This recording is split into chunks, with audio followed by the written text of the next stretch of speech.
can't keep spending money on junk. I can break it down, strip it for parts. This stuff is what's gonna put you through college. Something in here needs to make this family some money. Come on, you old wreck. Judgment Day. What the hell happened to you? Look, it's not normal steel. I don't think it's a truck at all. I think we just found a transformer. Do not have the money to spare. No one has ever been richer than you are at this moment. What would it take for you to feel secure? More. I'm gonna find your son. The first public notice that was ever made of Shakespeare was from a Grub Street writer, Robert Greene, who called him an upstart crow, beautified with our feathers. In the book, under that title on the board. Is the beautified feathers thing because Greene knew that Shakespeare was the Earl of Oxford? Absolutely not. Not even close. The Earl of Oxford published poetry, okay? And it wasn't any good. I mean, had Oxford been able to get a play put on, he would have broken a leg to do it. I mean, can you think of any human being that would, for any reason, not put his name on Hamlet? According to the government, we do not exist for ghosts. We are very real. And we get things done. We fight new wars. The old options, military, diplomacy, they don't always succeed. Sometimes you need a third option. That's Overwatch. According to the government, we do not exist for ghosts. I am a killer who looks like a hero. Pray. You feeling calm, Alice? Not even a little. Are you? I'm totally calm. That's because you're mentally unstable. Thank you. All right, before I introduce Mark, on your feet, I am. Oh, come on, you guys. I am. A 10. I walk like a 10. I talk like a 10. And I always do what I ought to do when I ought to do it. Because I am a 10. Sit down. Bring up the shades a little bit. Let me introduce you my friend Mark. Mark Wahlberg is an actor, producer, businessman, former model, rapper, songwriter. He has more jobs than me. And originally his stage name was Marky Mark. In his early career, he was the frontman for the group Marky Mark and the Funky Bunch. In his early music career, Mark Wahlberg transitioned into acting with his screen debut in The Renaissance Man, then Fear, then Boogie Nights, then Planet of the Apes, then The Italian Job. He continued working. He got 2 Academy Award nominations, for one in The Departed, one in The Fighter. He also starred in The Other Guys, Daddy's Home, Ted, and Ted sequel, The Transformers. He has Daddy's Home 2, All the Money in the World. Love that one, last one. And soon to be released, Mile 22. He is also the executive producer of 4 HBO series, and he's the co-owner of Wahlburgers, and has a chain of co-stars in reality TV series and the series all about the Wahlburgers. It is with great pleasure that I introduce you to my friend Mark Wahlberg.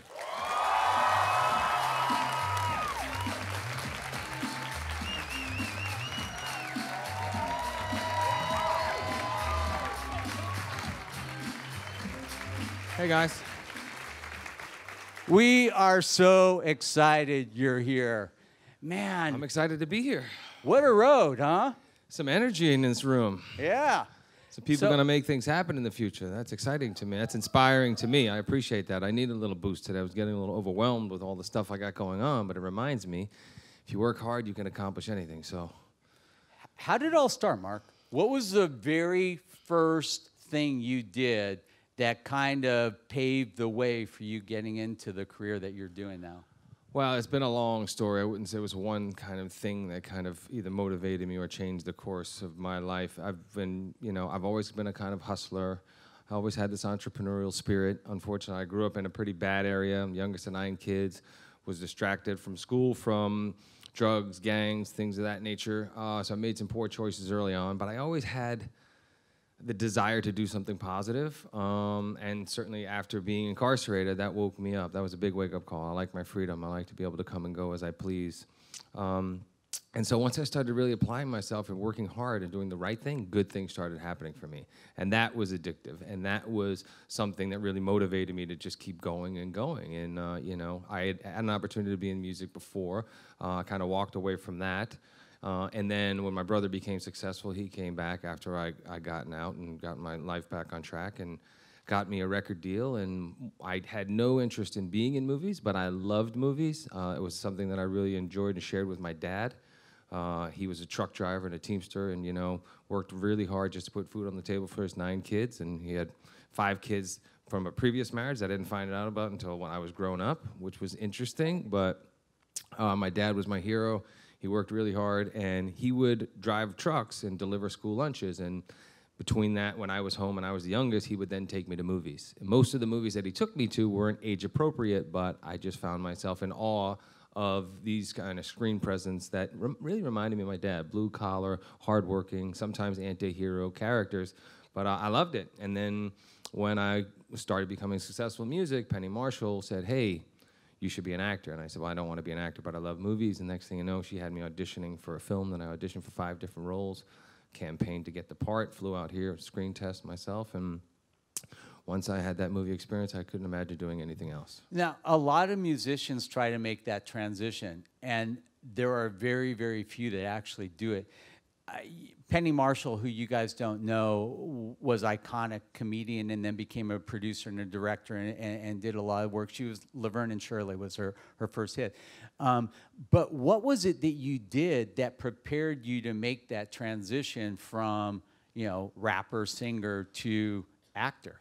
Well, it wasn't an easy thing. It was pretty taboo then to try for a musician to try to be an actor. But since then, obviously, a lot of people have succeeded in it. I think Will Smith, myself, and Ice Cube are kind of the first to do it. But what I did is I said, okay, I'm going to play parts that are as far away from who people think I am as possible, and just take on small roles.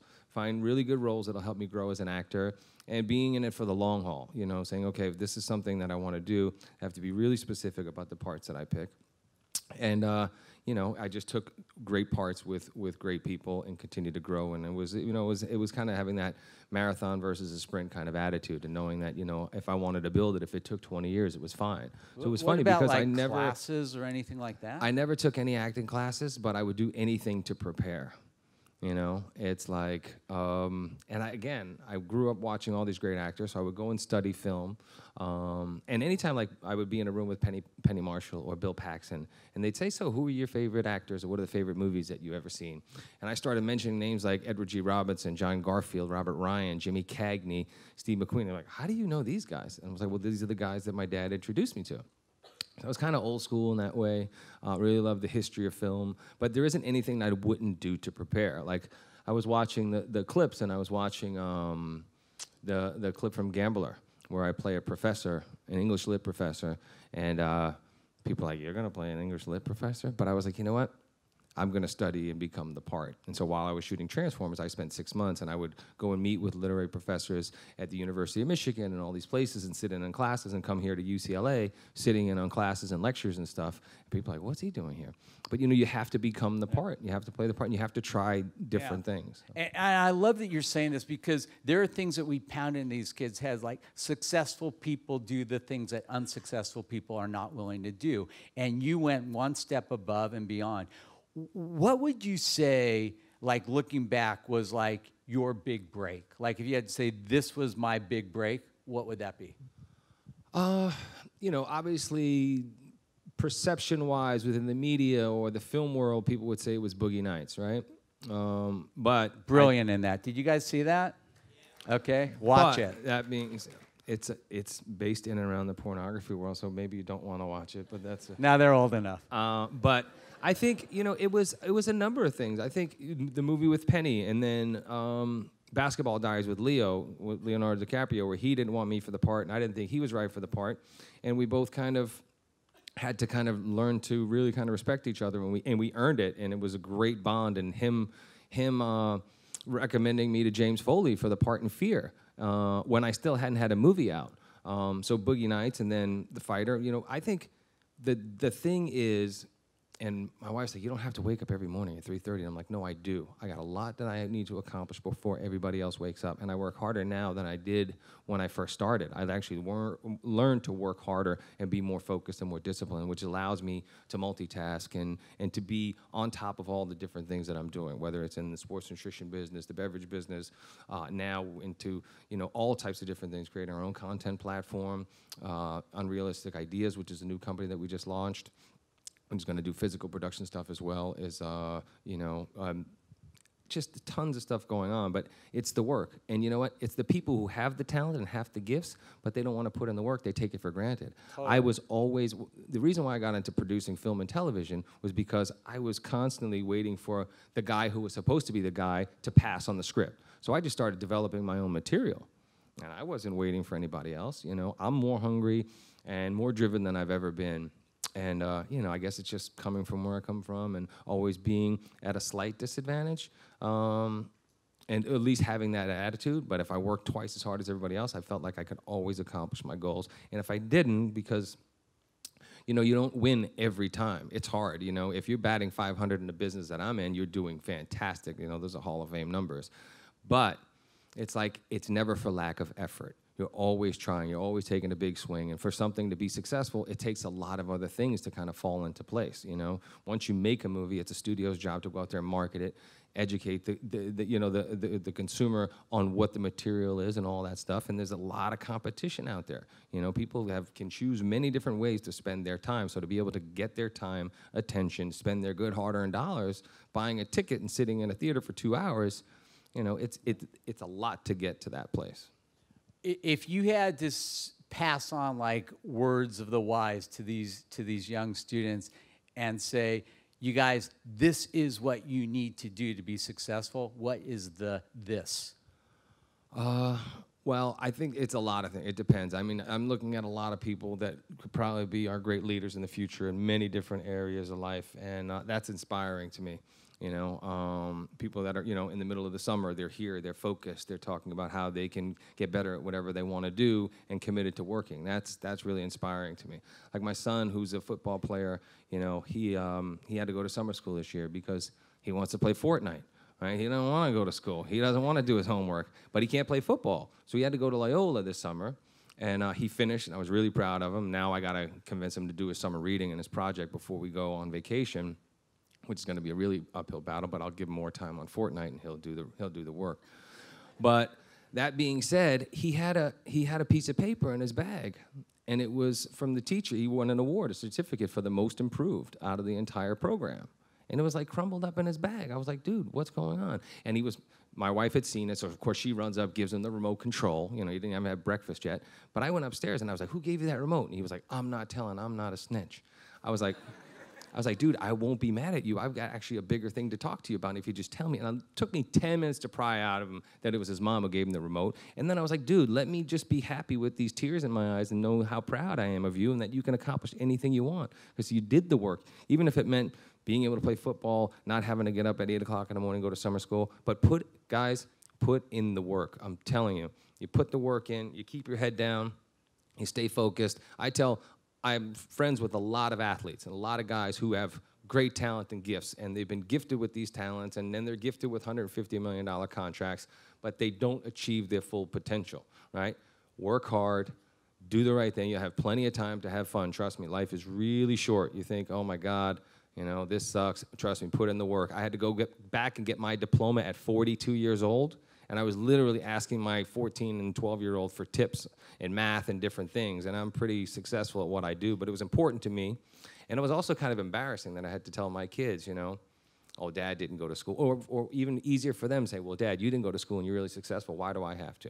And it was one of my biggest regrets. So it was also one of my crowning achievements, forget the Oscar nominations and all that stuff, to be able to go back, get my diploma, earn it the hard way. And now, hopefully, you know, I can go and attend business school in the future and do other things with my life. But you put in the work, I'm telling you.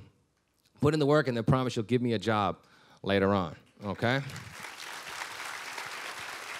Honestly, I have such great respect for you, for the things you do, and you're a great dad. You're a family man. You know, you've taken on, you know, Wahlburgers, you know, producing, acting, all this stuff. How do you balance that? I mean, that's the real trick, right? How do you balance all that? Clean living.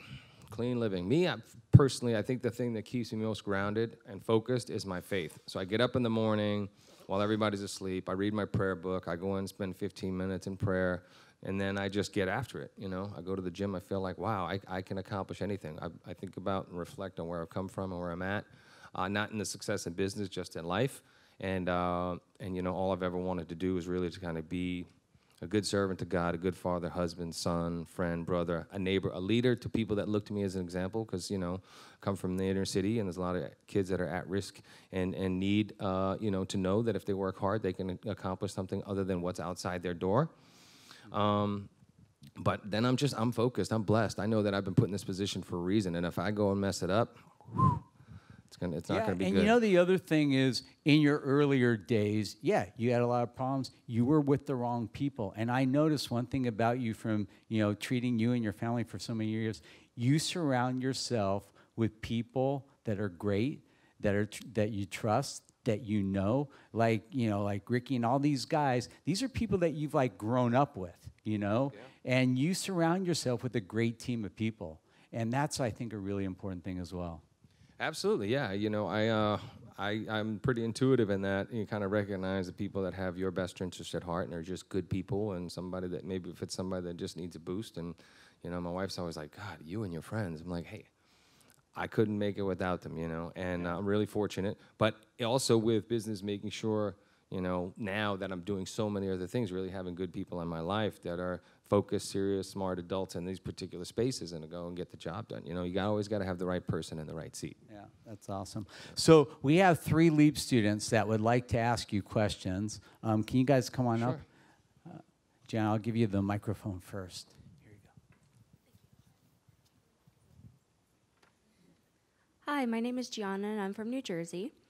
My question for you is, because you're such an outstanding and successful actor that's been interviewed many times in your life, what's the one question that you wish people would ask you?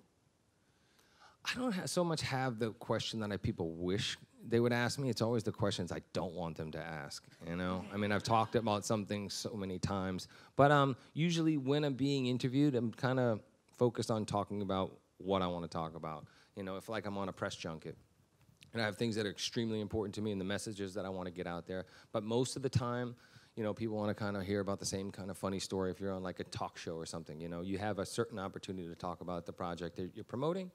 But yeah, there's a lot of questions that I'd rather not be asked, but yours was not one of them, so thank you.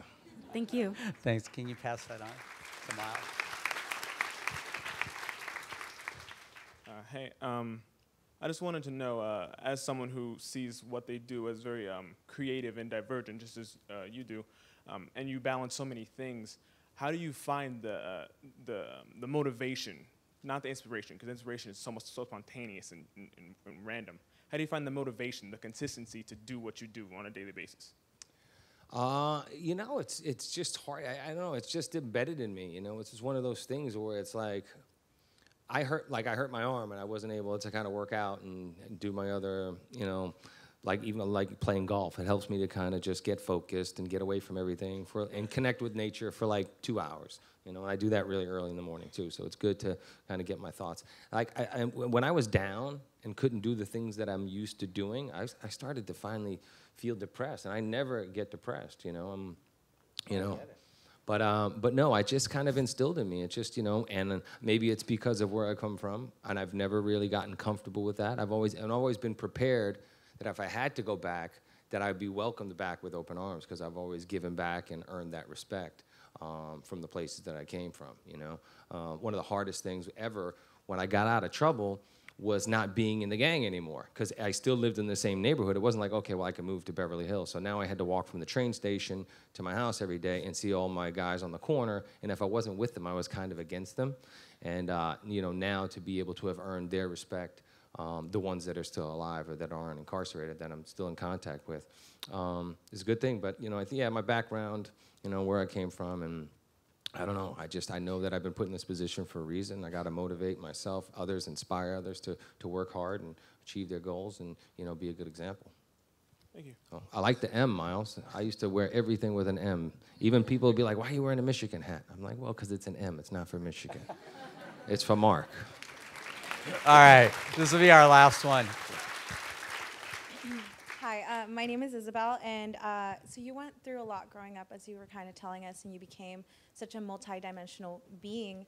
I know you said to just put in the work, right? What are some other steps that you took to get to the place that you are now? Well, again, I think, like I said earlier, when I refocused my faith, started putting the time in, going to church, reading, you know, just becoming more disciplined. And those things really kind of helped me focus, and when I started doing good things started happening for me. Whether it's giving back, helping others, creating opportunity for other people, good things started to happen. So the work is like, you gotta find new and different ways to make improvements to yourself, you know, to go out there and work hard, and just be willing to go put in more time than everybody else, you know, at whatever you're doing, you know. Understanding, I don't know, if you are interested in film or business, you know, understanding the origins of those businesses, you know, and how things have progressed, and understanding where things are going in the future. You know, it becomes easy because it becomes rewarding, you know, at least for me anyway. It was like, wow, it being successful, and sometimes even when the things ultimately didn't turn out the way that I wanted them to, I still felt like a sense of accomplishment, and that made me feel successful, and that, you know, the work is paying off. Again, it's nobody is ever like completely undefeated, but the losses make you stronger. You know, the disappointments make you work harder. So, yeah, I think, you know, the kind of overall mantra is put in the work, but the work entails, like, you know, 24/7, 7 days a week, 365 days a year. Awesome. Thank you so much. Let's give it up for Mark Thank you, guys. Wahlberg. Appreciate it. Mark, can all my coaches and junior coaches come up here? We're gonna take a quick pic. And then we're just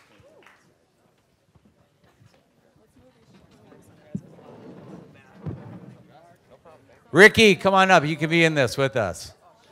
Let's do a few rows, guys.